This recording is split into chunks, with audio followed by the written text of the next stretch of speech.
வணக்கம். Welcome to கதை திரட்டு.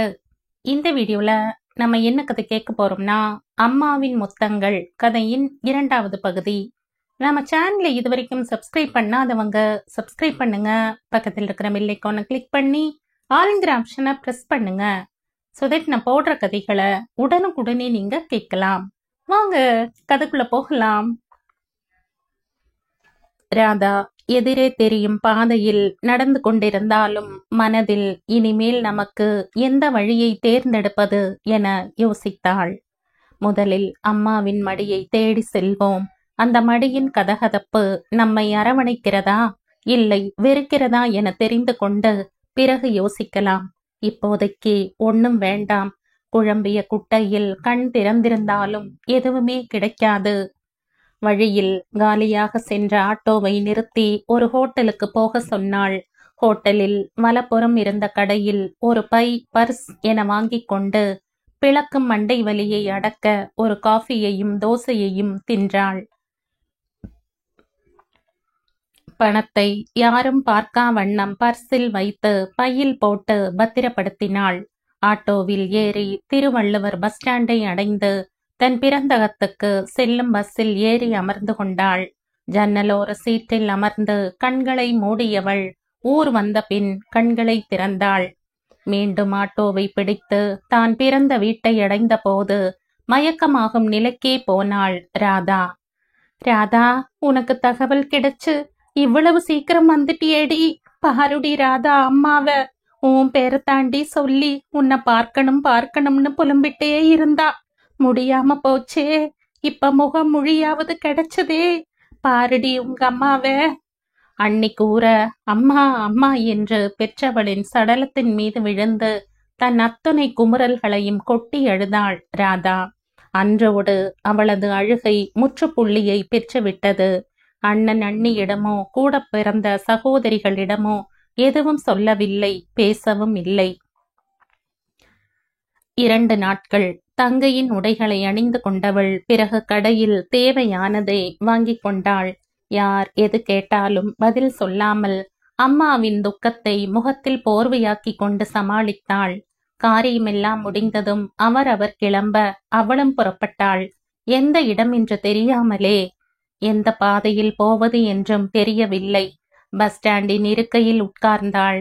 அருகில் இருந்தவர்கள் பேசுவது அவள் அக்கறை காட்டாமலேயே அவள் காதில் விழுந்து இதயத்தை தொட்டது. பாண்டியில் உள்ள அரவிந்தர் ஆசிரமத்தை பற்றிய விவரங்களைத்தான் பேசினார்கள். சட்டென்று பொறி தட்டியது போன்று அங்கு வந்து நின்ற பாண்டி பஸ்ஸில் ஏறிவிட்டாள் ராதா. அம்மா வேணும். சாப்பிட மாட்டேன். அம்மாதான் வேணும். அம்மா அம்மா. அழுது தீர்த்து விட்டாள் ஐஸ்வர்யா என்றால் ரமேஷ் முரண்டு பிடித்தான். அப்பா, அம்மாவை எங்க அனுப்புனீங்க? கூட்டிட்டு வாங்கப்பா. முரண்டு பிடித்தான். ஆமாண்டா, உங்க அம்மா மாதிரி எண்ணெய் நெய்ய கொட்டி எனக்கு சமைக்கத்தாண்டா தெரியாது. முளைச்சு 3 இலை கூட விடல. நாக்கு மட்டும் ஒரு முழ நீளத்துக்கு வளர்ந்திருக்கு. பாகி, முதல்லயே குழந்தைங்க அம்மாவை காணாம அரண்டு போயிருக்காங்க. இப்ப அன்பா பேசி உங்கிட்ட இழுத்துக்காம சிடுங்கறையே. அப்ப எதுக்கு குழந்தைகளை பிரிச்சு வச்சுக்கிட்ட? பேசாம அவ கூடயே அனுப்பி இருக்கிறது தானே. ஆழம் குழந்தைகளை சமாதானப்படுத்தி அருகில் இருந்த கோவிலுக்கு அழைத்து போனார் நாராயணன். ஒவ்வொரு சந்நிதியிலும் மனம் கசிந்து வேண்டினார். அநியாயமாய் வீட்டுக்கு வந்த பெண்ணை விரட்டியாயிற்று. தாயிடமிருந்து குழந்தைகளையும் பிரித்தாயிற்று. இன்னும் என்னென்ன பாவம் செய்யணுமோ. இப்ப நடந்த சம்பவமே ஒரு தண்டனைன்னா வேற என்ன தண்டனைகள்லாம் காத்திருக்கோ? கடவுளே, எல்லாருக்குமா நான் உன்னிடம் மன்னிப்பு கேட்கிறேன். எந்த தண்டனையானாலும் எனக்கு கொடு. ஆனா அவங்களுக்கு கொடுக்காதே. முக்கியமா என் மருமக ராதாவுக்கு தரவே தராதே. இந்த குழந்தைகளுக்கும் ஒரு நல்ல வழிகாட்டு. தாத்தா, அழறீங்களா தாத்தா? ரமேஷ் அவரை கேட்க சட்டென்று கண்களை துடைத்தபடி கூறினார். இல்லடா கண்ணா, தூசி விழுந்துச்சு, அத கண்ணை உறுத்துது, அதான்பா. தாத்தா, கொஞ்ச நேரம் இங்கேயே உட்காரலாமா? சரிப்பா, வா. முருகர் சந்நிதி எதிரில் மணலில் உட்கார்ந்தார். ஐஸ்வர்யா மணலை அலைந்து விளையாடி கொண்டிருந்தது. ரமேஷ் தாத்தாவின் முகத்தையே பார்த்தான்.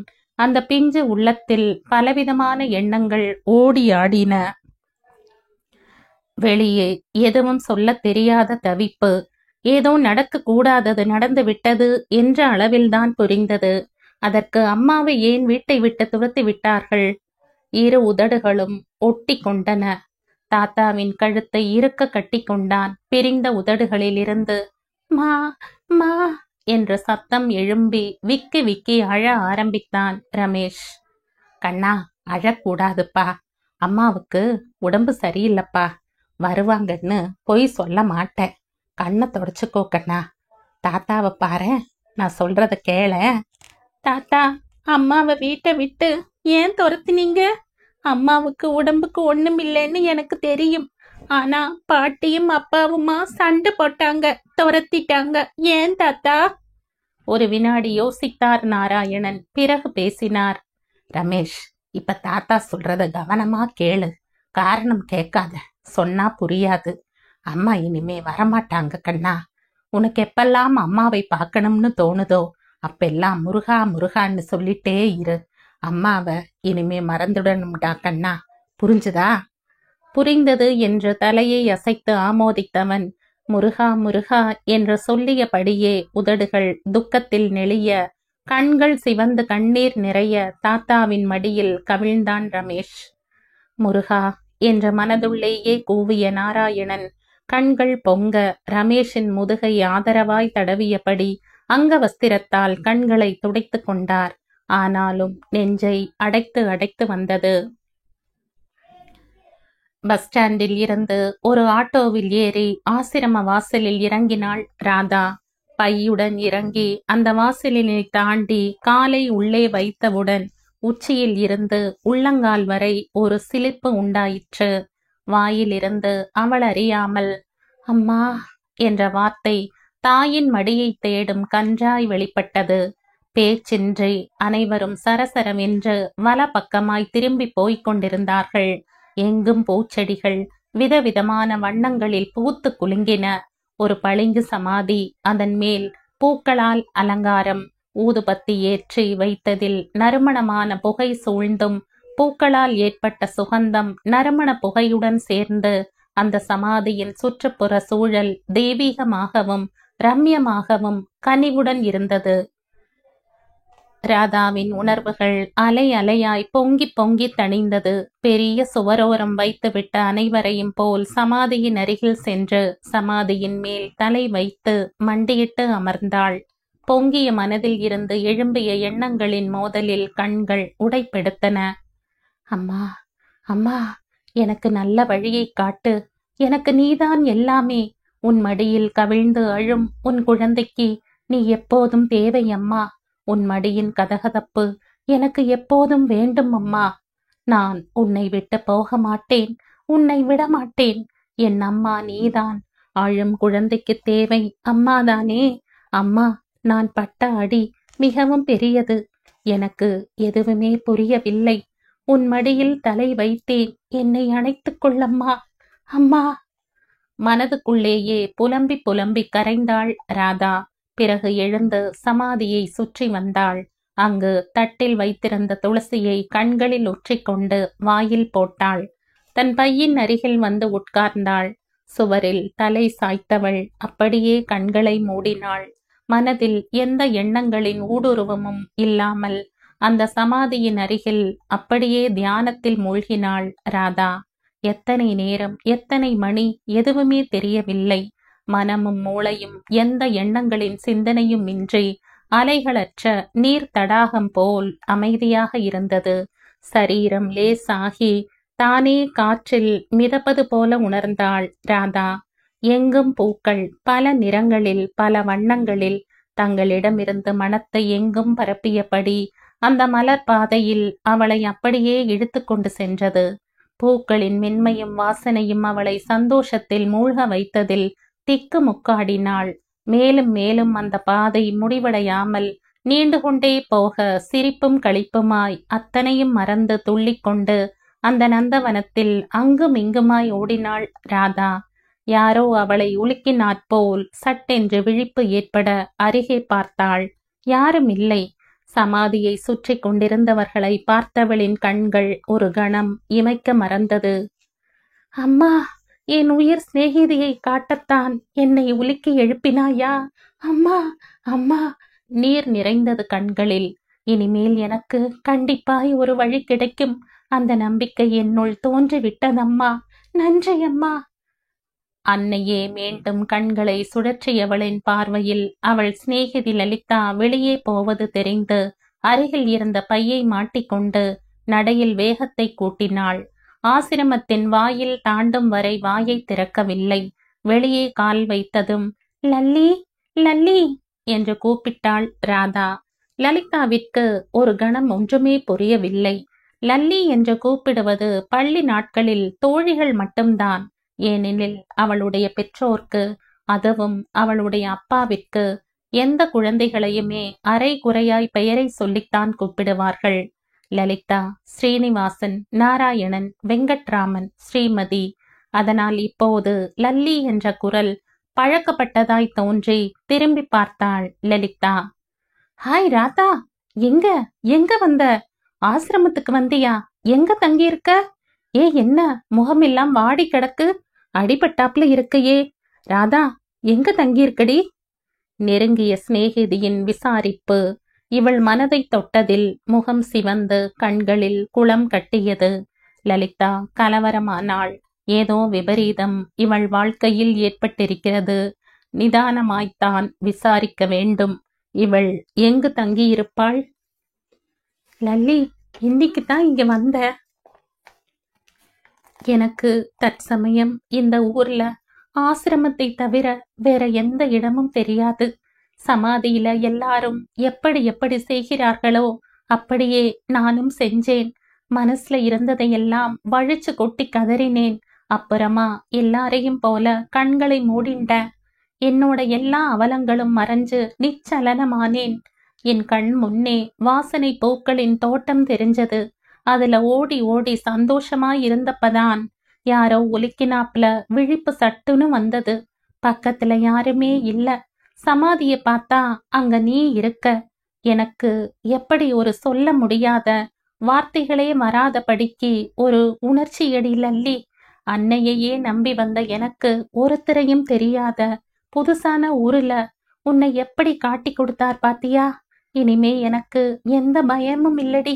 ஆனாலும் இன்னும் பக்குவப்படாத மனசு. அதனாலதான் நீ கேட்ட உடனேயே கொஞ்சம் கலங்கி போயிட்ட. லல்லி, இப்ப எனக்கு உடனே தங்கறதுக்கு ஏதாவது இடம் ஏற்பாடு பண்ணு. அதுக்கப்புறமா எனக்கு என்னோட வயத்துப்பாட்டுக்கும் மத்ததுக்கும் ஒரு வேலை வேணும் லல்லி. இப்ப என்கிட்ட கிட்டத்தட்ட 4000 ரூபாய் இருக்கு. அது செலவாறதுக்குள்ள இதெல்லாம் நடக்கணும். உன்னால முடியுமா லல்லி? நீதான் உதவணும் லல்லி. செய்வியா? சரி, முதல்ல எங்க வீட்டுக்கு போகலாம். நீ இன்னும் சாப்பிட்ட மாதிரி தெரியல. சோர்ந்து வேற போயிருக்க. அதனால குளிச்சுட்டு சாப்பிடு. அப்புறமா பேசிக்கலாம். வா.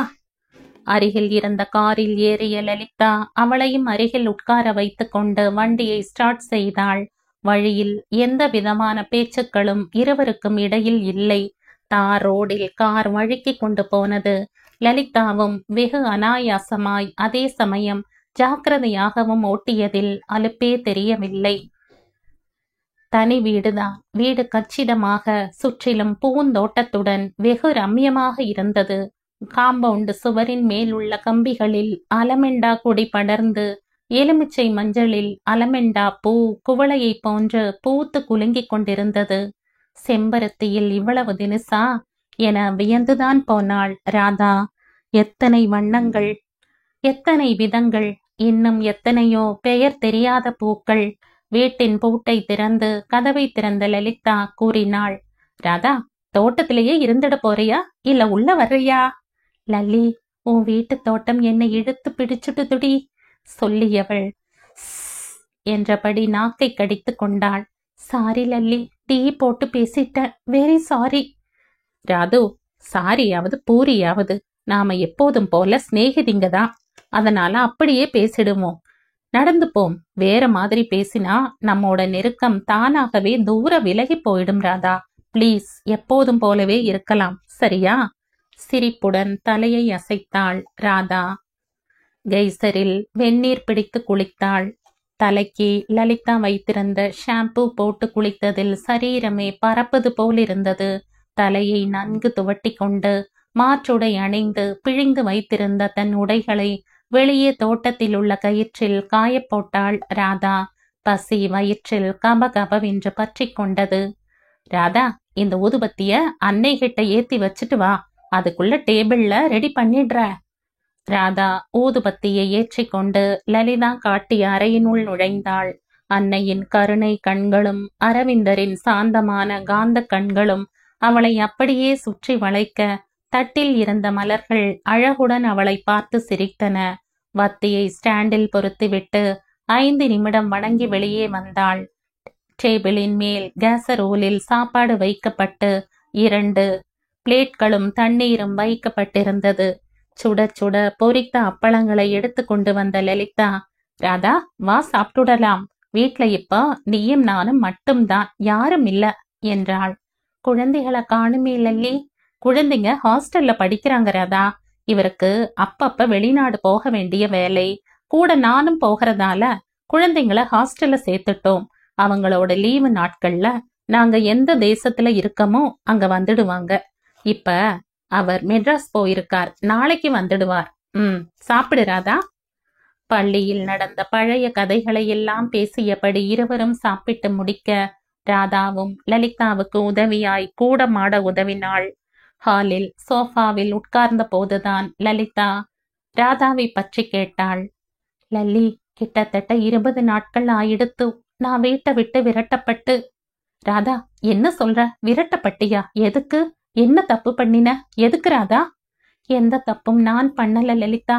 ஆனா என்னை தப்பாய் பார்த்து ஏத்துக்க மறுத்து குழந்தைகளையும் அவங்களே வச்சுக்கிட்டு என்னை கட்டின துணியோடு வெளியே தள்ளி கதவை சாத்திட்டாங்க லலிதா. ஒரு செக்கை கிழிச்சு தந்து, இந்த பணத்தை எடுத்துண்டு உன்னோட காலத்தை கடத்துன்னு தந்தாரு என் புருஷன். நான் ஒத்துக்கல. என்னோட மாமனார் தான், பணம் இல்லாம உன்னால எதுவும் செய்ய முடியாதுமா, இது என்னோட காசு, இத மட்டுமாவது எடுத்துக்கன்னு 5000 ரூபாய் கொடுத்தார். அந்த நல்ல இதயத்தை புண்படுத்த கூடாது, அவர் சொல்றதும் உண்மைதான்னு எடுத்துண்ட. இந்த வேண்டாத பேச்செல்லாம் விடுறாதா. உன்னை எந்த காரணத்துக்காக துரத்தினாங்க அத சொல்லு. சொல்ல துவங்கிய ராதா முடிக்கும் போது உடைந்து போனவளாய் மீண்டும் அழுதாள். உறைந்து போய் விக்கித்து உட்கார்ந்திருந்தாள் லலிதா. லல்லி, அங்கிருந்து நேரா அம்மாவோடு போய் இருக்கலாம்னு போனா அம்மாவே எனக்கு முன்னாடி புறப்பட்டுட்டாடி லலிதா. காரியம் முடிஞ்ச உடனே எங்க போறதுன்னு தெரியாம பஸ் ஸ்டாண்டுல உட்கார்ந்திருந்தப்போ யாரோ 2 பேர் பேசினது காதுல விழ பாண்டி பஸ்ல ஏறி ஆசிரமம் வந்த. உன்னையும் பார்த்து உங்க வீட்டுக்கும் வந்துட்ட. இனிமே நீதான் வழி காட்டணும் லலிதா. சிநேகிதியின் மடியில் விழுந்து குலுங்கி குலுங்கி அழலானாள் ராதா. அழும் அவள் முதுகை ஆதரவுடன் தடவியபடியே தன் மனதை ராதாவிற்காக யோசிப்பதில் செலவிட்டாள் லலிதா. ஐஸ்வர்யா வீறிட்டு அழுது கொண்டிருந்தது. ரமேஷ் ஒரு மூலையில் முழங்காலிட்டு அதன் மேல் தன் முகத்தை பதித்து விசும்பிக் கொண்டிருந்தான். வேலை டிரான்ஸ்பருக்கான கடிதத்தை ஹெட் ஆபீஸுக்கும், லீவு லெட்டரை தான் வேலை செய்யும் ஆபீஸுக்கும், தன் நண்பனுக்கும் வீட்டை காலி செய்து சாமான்களை லாரியில் அனுப்பும்படியாக ஒரு வேண்டுகோள் கடிதமாக எல்லாவற்றையும் போஸ்டில் அனுப்பிவிட்டு வீட்டுக்குள் நுழைந்த ஜகனுக்கு குழந்தைகளை பார்த்து மனசு கலங்கியது. அவனை பார்த்ததும் ஓடி வந்து இரண்டும் அவன் கால்களை கட்டி கொண்டு அழுதன. அப்பா, இந்த பாட்டி எப்ப பாரு திட்டுறாப்பா. ஐசு பாப்பாவை கூட இன்னைக்கு முதுகுல அடிச்சிட்டாப்பா. அம்மா, அம்மா எப்பவாவது அடிச்சிருக்காங்களா? சொல்லுப்பா. எனக்கு பிடிக்கல இந்த வீடு, இந்த பாட்டி, ஒண்ணுமே வேண்டாம்ப்பா. வாப்பா, அம்மா கிட்டேயே போவோம், நம்ம வீட்டுக்கே போயிடுவோம். எனக்கு பிடிக்கல பிடிக்கல பிடிக்கல சொல்லிவிட்டு ஓ என்ற குரல் எடுத்து அழ ஆரம்பித்தான் ரமேஷ். கூடவே பின் பாட்டாய் ஐஸ்வர்யாவின் வீறிட்ட அழுகையும். இரண்டையும் தன் கைகளில் அள்ளிக்கொண்டு கண்களில் துளித்ததையும் அடக்கி சமாதானப்படுத்தினான். ஆனால் குரல் பூராவுமாக வெளிவராமல் தழுதழுத்தது. நாராயணன் இதை பார்த்து சகிக்க முடியாமல் உள்ளுக்குள்ளேயே குமுறினார். என்னால முடிஞ்சதை தானடா ஜகன் செய்ய முடியும். இதுங்க ரெண்டும் அவ்வளவு சீக்கிரத்துல எல்லாத்தையும் மறந்துவிட முடியுமா? கொஞ்ச நாளைக்கு இந்த கஷ்டங்கள்லாம் நாம பட்டுத்தான் ஆகணும். வேற வழி இல்ல. அதுவும் ரமேஷுக்கு கொஞ்சம் விவரம் புரியற வயசு. அதனால தாக்கு பிடிக்க முடியலடா. நான் ஒன்னு சொன்னா நீ கோவிச்சுக்க கூடாது. ஆனா சொல்லாமலும் இருக்க முடியல. உன் மனச பாறாங்கல்ல கெட்டிப்படுத்திக்க. நான் இப்ப சொல்றது நல்ல யோசனைன்னு இப்ப நீ சொல்ல மாட்ட, ஆனா புரிஞ்சுப்ப. அதுவும் உன் பொண்ணு இப்ப குழந்தை. இப்பவே இந்த காரியம் செஞ்சியானாத்தான் பிற்காலத்துல உனக்கு எந்த பிரச்சனையும் வராது. இல்லனா ரொம்பவே கஷ்டப்படுவ. நீ பெரியவன். உன்னோட மனநிலையும் மன கஷ்டத்தையும் உன்னால கண்டிப்பா அடக்கிக்க முடியும். அடக்கித்தான் ஆகணும். அப்பத்தான் உனக்கும் சரி பிள்ளைங்களுக்கும் சரி நல்லது. என்ன சொல்ற ஜெகன்? அம்மா, நீ இன்னும் ஒன்னும் சொல்லலையேம்மா. நான் என்ன பதில் சொல்ல முடியும்? என்னென்ன செய்யணுமோ சொல்லு, அப்படியே நடந்துக்கிற. கணவனின் முகத்தை பார்த்தாள் பாகீரதி. அவர் வெடுக்கென்று தலையை திருப்பிக் கொண்டார். ஆனால் பாகீரதி அதை லட்சியமே செய்யவில்லை. மகனின் அருகில் உட்கார்ந்தாள். ஜெகன், நான் சொல்றது உன்னோட நன்மைக்குன்னு நல்லா புரிஞ்சுக்கிட்டு மனசுல ஏத்திக்கோ.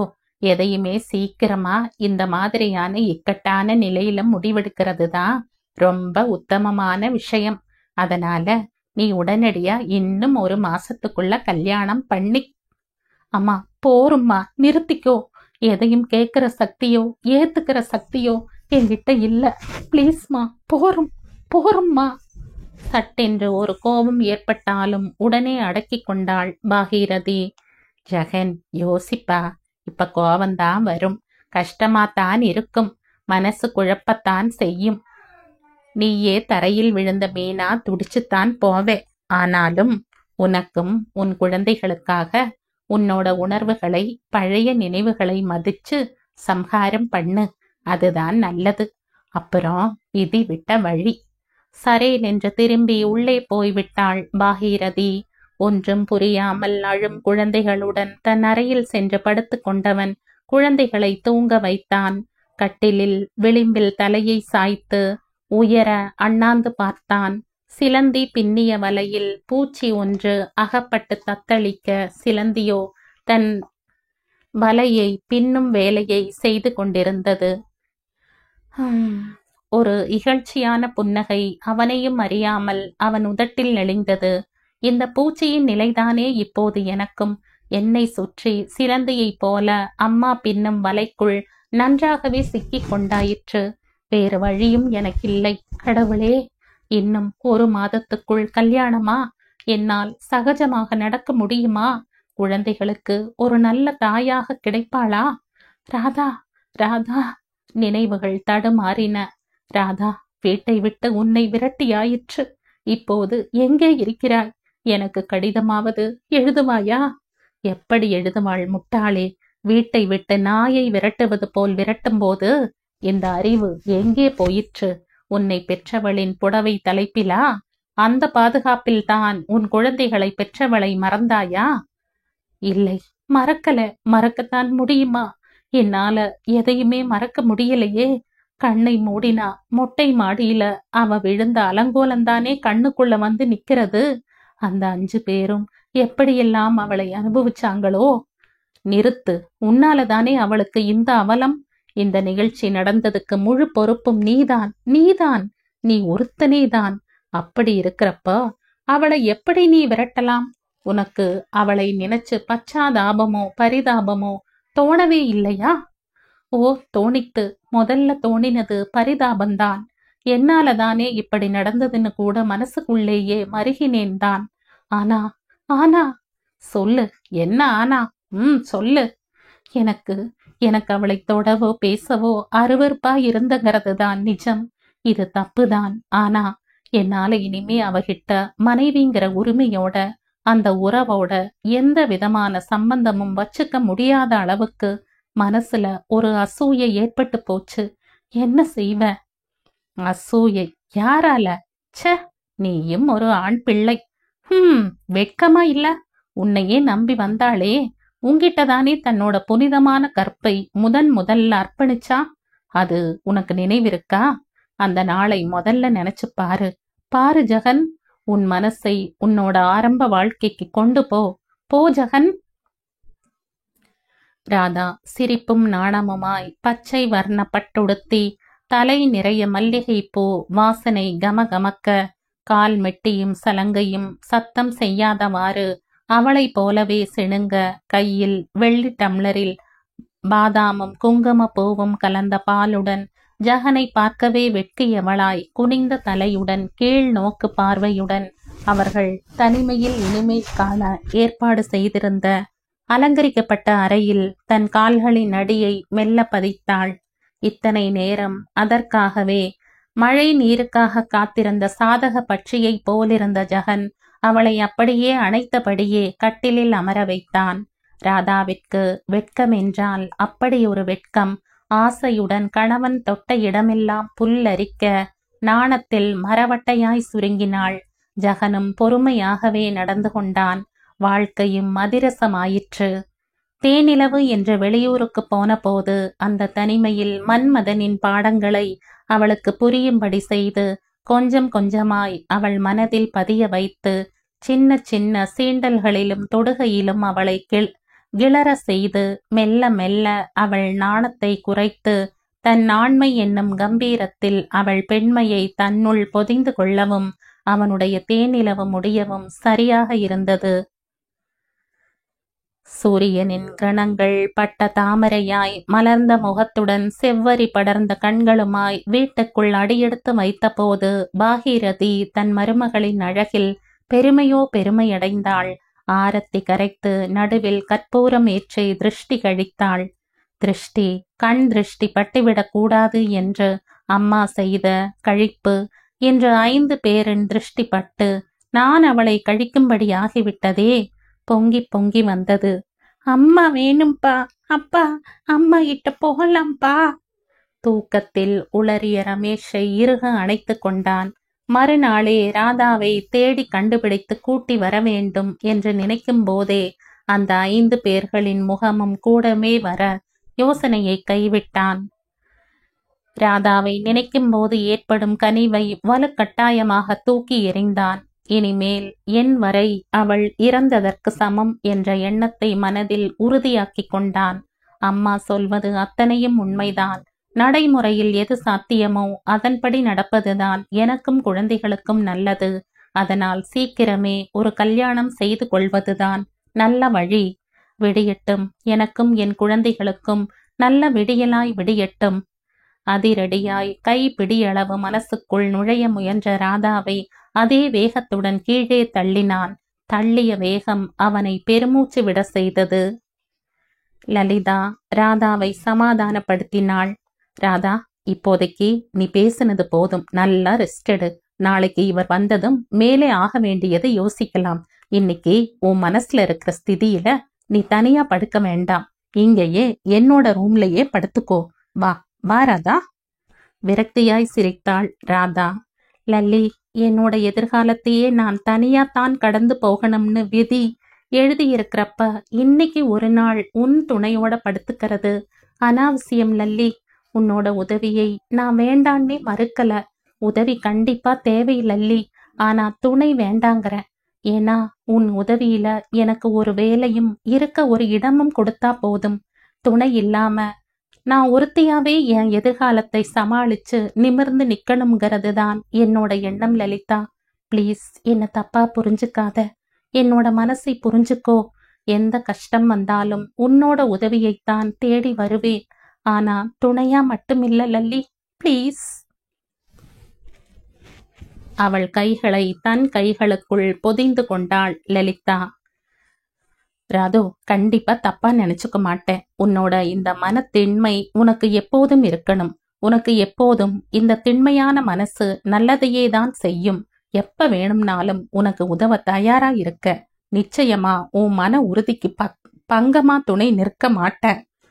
ஆனா நீ அசட்டுத்தனமா உனக்கே ஏதாவது பிரச்சனையை தேடிக்கிட்டு தனியே நிற்காத. துடிவோடு இரு. அதே சமயம் தெளிவோடவும் இரு ராதா. சரியா? சரி, கெஸ்ட் ரூம்ல படுத்துக்கோ. எல்லாத்தையும் மறந்து நிம்மதியா படு. அன்னை எல்லாத்தையும் பார்த்துக்குவார். Good night. Good night Lalli. ராதாவும் அறைக்குள் சென்று படுத்தாள். அன்னையின் இருப்பிடம் வந்த தெம்பில், உயிர் சிநேகிதி தந்த ஆறுதலில், அத்தனை மன உளைச்சல்களும் அலைச்சல்களும் மறந்து 5 நிமிடங்களில் தூங்கிப் போனாள் ராதா. விடிந்ததன் அடையாளமாய் அந்த சின்னஞ்சிறு தோட்டத்தில் இருந்து பட்சிகளின் ஆரவாரம், குழந்தைகளின் சிணுங்கலாய் ராதாவை தட்டி எழுப்பியது. விழித்தவளுக்கு தான் எங்கிருக்கிறோம் என்பது புரிய ஒரு வினாடி ஆயிற்று. அறையின் உள்ளேயே இருந்த குளியல் அறையில் தன் காலை கடன்களை முடித்து கொண்டு குளித்தாள். மாற்றுடை அணிந்து அன்னையை நினைத்து ஒரு நிமிடம் பிரார்த்தித்தாள். அறையின் ஜன்னல் வழியாய் பட்சிகளின் சப்த ஜாலங்களையும் சூரியனின் கிரணங்கள் பட்டு மரமாக தகதகக்கும் செடி கொடிகளையும் பார்த்தாள். தன் என்ற முகத்தில் பட்ட காற்று அவளை புத்துணர்ச்சி அடைய வைத்தது. அறையை விட்டு வெளியே வந்தாள் ராதா. லலிதாவின் கணவன் சாரங்கன் சோஃபாவில் ஒரு கையில் காஃபி கப்பும் மற்றொரு கையில் அன்றைய நியூஸ் பேப்பருமாய் உட்கார்ந்திருந்தான். சட்டென்று ஒரு சுணக்கம் அவளை தடைப்படுத்தியது. அப்போதுதான் சமையல் அறையில் இருந்து வெளிவந்த லலிதா ராதாவை பார்த்துவிட்டு அழைத்தாள். வா ராதா, குளிச்சுட்டு போலிருக்கே, முகமே பளிச்சுன்னு இருக்கு. இந்தா காஃபி, முதல்ல குடி, அப்புறமா பேசலாம். அவள் கணவன் பக்கம் தலை திருப்பிய ராதாவை கண்களாலேயே பதில் கூறினாள் லலிதா. இருவருமாய் காஃபி கப்பை எடுத்துக்கொண்டு சாரங்கனுக்கு எதிர்ப்புறமான சோஃபாவில் உட்கார்ந்தார்கள். நீரில் நனைந்த பறவையாய் உள்ளூர நடுக்கத்துடன் தன் சரீரத்தை ஒடுக்கிக் கொண்டு உட்கார்ந்திருந்தாள் ராதா. ரிலாக்ஸ் ராதா, தைரியமா உட்காரு என அவள் காதருகில் கிசுகிசுத்தாள் லல்லி. பேப்பரையும் கப்பையும் ஒருங்கே கீழே வைத்த சாரங்கன் ராதாவையும் லலிதாவையும் ஒரு சேர பார்த்து இங்கிதமாய் புன்னகைத்தான். ராதா, என்னை உங்க சகோதரன் போல நினைச்சுக்கங்க, கூட பிறந்தவனா எண்ணிக்கங்கன்னு சொல்ல வரல. ஒரு நல்ல நண்பனா என்னால இருக்க முடியும். லலிதா என்கிட்ட எல்லாத்தையும் சொல்லியாச்சு. அதனால நீங்க எப்படி சொல்றதுங்கிற சங்கடம் இல்லாம இருங்க. உங்களுக்கு என்ன உதவி தேவைனாலும் கண்டிப்பா நானும் லலிதாவும் செய்யறோம். முதல்ல நீங்க லலிதாவோட டாக்டர் வீட்டுக்கு போங்க, இருங்க. விவரம் எல்லாம் லலிதா உங்ககிட்ட சொல்வா. ஒரு 10-15 நாள்ல உங்களுக்கு ஒரு நல்ல வேலை தேடித்தர முயற்சிக்கிறேன். வீடும் பார்த்து தரேன். எந்த விதமான சிந்தனையும் இல்லாம தைரியமா இருங்க. மனசை தளரவிடக்கூடாது. என்னால முடியும், நான் நிமிர்ந்து நிற்பேன் அப்படிங்கிற எண்ணத்தை உங்க மனசுல வளர்த்துக்கங்க. தைரியமும் நம்பிக்கையும் தெளிவான மனசும் தான் இப்ப உங்களுக்கு தேவையானது. அதை உணர்ந்து நடந்துக்கங்க. லலிதா, பிரேக்ஃபாஸ்ட் சாப்பிட்ட அப்புறம் நான் உங்களை கிளினிக்ல இறக்கிட்டு ஆபீஸ்க்கு போறேன். திருப்பி உங்களுக்கு காரை அனுப்புறேன். நான் சொன்னதெல்லாம் ஞாபகம் இருக்குமில்ல? சரி, சீக்கிரம் வேலையை முடி சொல்லிவிட்டு குளிக்க சென்றான் சாரங்கன். ராதா, டாக்டர் வீடுனதும் ஏன் பயப்படுற?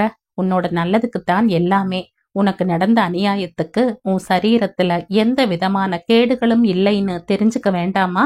இப்ப கவனிக்காம விட்டுட்டு நாளை மறுநாள் உனக்குள்ள விஸ்வரூபமா ஏதாவது நடந்ததுன்னா எப்படி சமாளிக்கிறது? அதனால தான் ராதா முழு செக்கப்பும் செய்ய சொன்னார். உதடுகள் துடிக்க ராதா லலிதாவின் தோளில் சரிந்தாள். இதெல்லாம் பெண்ணான எனக்கு கூட தோணலையே லல்லி. இப்ப நிஜமாவே நான் அரவிந்த் ஆசிரமத்துக்கு வந்து சேர்ந்தது, சமாதியை தரிசனம் செய்தது எல்லாமே என்னோட நன்மைக்குத்தான்னு புரிஞ்சு போச்சு. என்னை நல்ல இடத்துலதான் அன்னை சேர்த்திருக்கார். எத்தனை தடவை நன்றியை சொன்னாலும் போதாது லல்லி. மனம் நெகிழ்ந்து குரல் தழுதழுக்க ராதா கூறினாள். பொங்கல் சட்னியை சாப்பிட்டு விட்டு சாரங்கனுடனேயே புறப்பட்டு டாக்டர் அமிர்தவல்லி கிளினிக்கில் இறங்கிக் கொண்டார்கள் லலிதாவும் ராதாவும். லலிதா முதலில் சென்று நடந்தவைகளை கூறிய பின் ராதா அழைக்கப்பட்டாள். எல்லா பரிசோதனைகளையும் ஆற அமர செய்தார்கள். டிஎன்சி செய்து கொள்ள வேண்டியது மிகவும் கட்டாயம் என்றார்கள். உள் உறுப்புகளில் ரணம் இருப்பதால் அவசியம் எனவும் மருந்து மாத்திரைகளும் எழுதி தந்தார் டாக்டர். மறுநாளே டிஎன்சி செய்வதா ஏற்பாடுடன் மருந்துகளை வாங்கிக் கொண்டு வீட்டிற்கு வந்து காரை சாரங்கனுக்கு அனுப்பியாயிற்று. சுறுசுறுப்பே இல்லாமல் எந்த விதமான பேச்சும் இல்லாமல் இருந்த ராதாவின் உணர்வுகளை புரிந்து கொண்டவளாய் லலிதாவும் சமையலில் ஈடுபட்டாள். சாரங்கனும் வர மூவரும் சாப்பிட உட்கார்ந்தார்கள். ராதாவுக்கு சாப்பாடு இறங்கவில்லை. வாட்டமான அவள் முகத்தை பார்த்த சாரங்கன்தான் பேச்சை ஆரம்பித்தான் சகஜமாக. ராதா, டாக்டரை பார்த்துட்டு வந்தேன். நாளைக்கு காலையில 8 மணிக்கெல்லாம் ஒன்னும் சாப்பிடாம வர சொன்னார். ஜஸ்ட் 1 டே கூட இல்லை. சாயந்தரமா வீட்டுக்கு வந்துடலாம். 2 நாள் ரெஸ்ட் எடுத்தா போதும். Don't worry Radha. லலிதா உன் கூட எப்போதும் துணை இருப்பா. லலிதா, நாளைக்கு சமையல் வேலையெல்லாம் வெளியில பார்த்துக்கலாம். நீ ராதாவோடு இரு, சரியா? தேங்க்ஸ், ரொம்ப ரொம்ப தேங்க்ஸ். உங்களுக்கு நான்... மேலே ராதாவை பேச விடாமல் அவள் கையை பற்றியபடி லலிதா தட்டி கொடுத்தாள்.